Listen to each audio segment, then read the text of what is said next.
Ya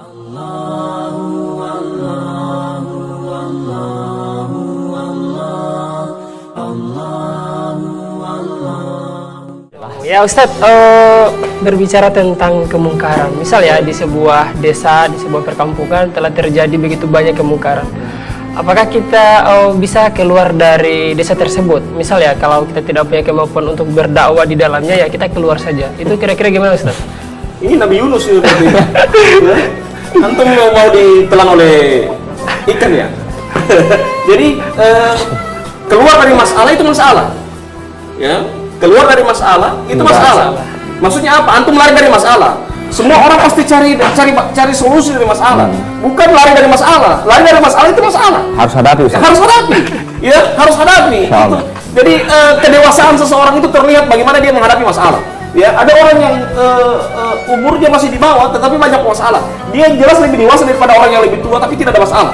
Ya? Jadi masalah itu harus dihadapi. Semakin dewasa dia, semakin banyak dia masalah. Jadi seperti itu tadi. Kalau ada banyak yang kemungkaran, jangan dia tinggalkan. Hadapi. Ya, justru di situ diri ente itu dipertaruhkan, ya. Karena agama itu yang dinilai itu proses, bukan hasil. Ya, proses. Bagaimana cara berdakwah? Ya, bukan hasil. Oh, hasil semua orang kalau kita mencari hasil, kadang hasil itu kadang rekayasa, kadang, ya. Tetapi kalau proses itu makanya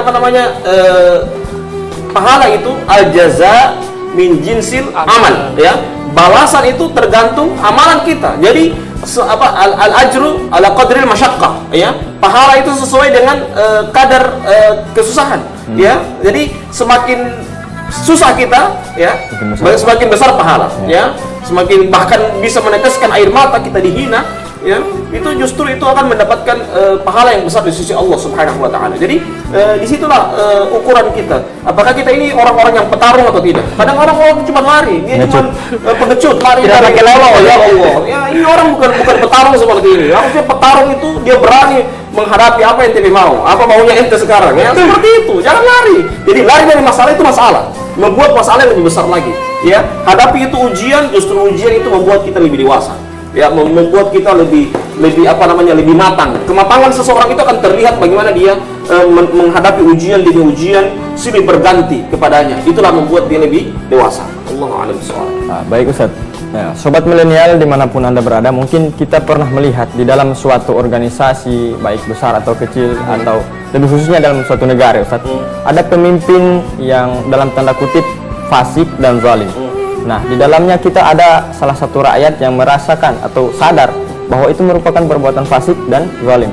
Nah, bagaimana sikap kita terhadap pemimpin-pemimpin seperti itu? Apakah kita hanya diam saja? Oh, tidak. Ini negara demokrasi. Negara demokrasi itu kita diberikan leluasa untuk menyalurkan aspirasi. Ya. Jadi jangan diam, sampaikan. Cari teman-teman kita atau orang-orang kita yang punya kapabilitas juga yang di atas, ya, untuk menyampaikan, mengharapkan untuk kalau mereka datang ke Gorontalo, ya, kita sampaikan kepada mereka, tolong sampaikan ini, titipkan pesan saya kepada pimpinan begini dan begini, selesai. Mau dimutasi, Ustaz? Ya, mau dimutasi. Mutasi itu hal yang biasa, ya. Mutasi itu mutasi itu hadapi dengan positif, jangan negatif, ya. Mutasi itu anggap saja itu adalah pernak-pernik kehidupan. Dalam dakwah, Ustaz. Iya, dakwahnya. Iya,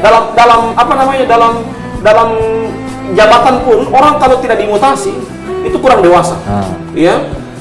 Mengapa kalau dalam pimpinan dari jabatan itu akan naik jabatan itu syaratnya harus 3 kali mutasi? Ya. Iya, harus 3 kali mutasi. Kenapa harus 3 kali?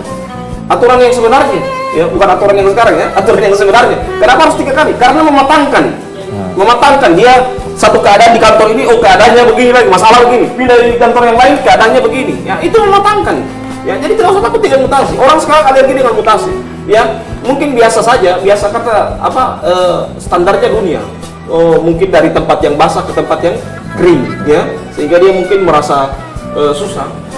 Ingat, akhi, rezeki itu di tangan Allah, ya. Rezeki itu dari langit, bukan dari dari manusia, ya, dari manusia, bukan di tempat kerja. Cara kita, Ustaz? Cara kita untuk menghadapi pemimpin-pemimpin zalim. Ya, sabar seperti itu. Sabar bukan cuma sabar dan diam ya, tapi itulah. sabar ada yang menyampaikan, ya, ada yang menyampaikan. Tetap kalau ada datang, sampaikan salam saya begini, berarti kita sudah menyampaikan, ya. Tergantung orang yang membawa aspirasi kita, dia amanah atau tidak, itu urusan dia. Ya, kalau kita kan tidak punya kapabilitas, kembali lagi kepada tadi yang pertama, kapasitas orang itu sangat penting, ya. Kalau ente didengar disampaikan kepada saya kepada presiden tanya siapa ente, ya, kan tidak didengar. Tapi kalau orang yang punya jabatan yang tinggi pasti didengar, ya, karena ini orang yang punya kapasitas yang tinggi, seperti itu.